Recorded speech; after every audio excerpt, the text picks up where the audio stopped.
Hey guys, welcome back to the channel. Today's video, we're talking supermoon. We're talking giant fish, swim baits, the stuff that you guys like. All right. After I let you guys watch the video, I'm gonna break down what was going on, what was my thought process, what I was seeing. I'm gonna just show you quickly. I'm gonna make two casts. The first one is gonna be with this one. It's a baitsmith.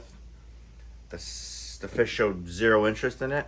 And then I followed up with the Pats, and you'll see what happens. Enjoy.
All right, so it's fishing, right? It happens. That video is still hard for me to watch, to be honest, because I know that fish is huge.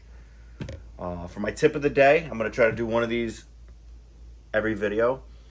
I always keep my settings the same. My fish finder is set for 100 feet out and 25 feet down. And when I do that, everything always looks, the proportions of fish look the same no matter what lake I'm on. So in that video, that fish was extremely long. I could tell you I've caught numerous fish up to 8, multiple 7s and a fish up to 8 pounds on Livescope. So I know what they look like because I've caught them, I've seen them. I even have screen recordings of a lot of the stuff.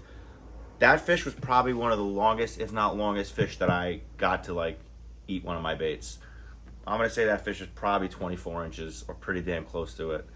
And if it had the weight that most of the fish in this lake have, we're talking like a 8-9 pound fish, easy.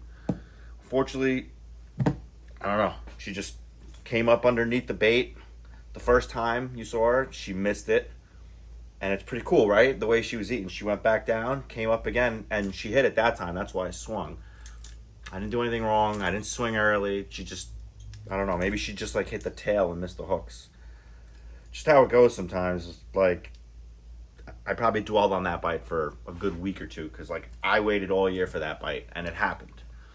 And those open water fish that you saw in that video, I don't get a lot of those opportunities every year. I think last year I ran into maybe 2 fish in open water, maybe 3. Usually they're hiding, glued to the bottom. You're not seeing them. But in these trout fisheries, and on full moons, most guys don't like full moons. I like them. It depends on the fishery. I have found that on trout lakes, full moons are good. And the reason behind that is the trout that are swimming around like full moons. They'll actually be pretty active at night. They'll be close to the surface. In that video, you see that fish was about 6 feet under the surface. That's pretty high up in the water column. They're usually 10 to 12 feet down typically, but the trout were very active that night. They were up high in the water column, and so was that fish. That fish was just cruising around the middle of nowhere in no man's land and just eating trout.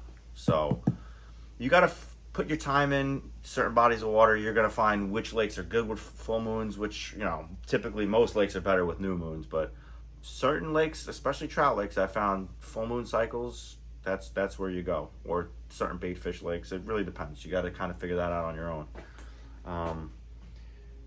we'll see. There's another super full moon coming up at the end of August. You know I'm going back there, and I'm going to try to capitalize and get that fish. Well, hopefully everything goes well, and hopefully I'll be making a video for you guys of 8-9 pounder coming in the boat sooner than later. All right? Good luck, guys. If you got any questions, comments, leave them down below. As always, discount code TinyBoatNation, Sebastian, 5%. And at Chatty Boys, same thing, 10%. All right, guys. Thank you. Appreciate it.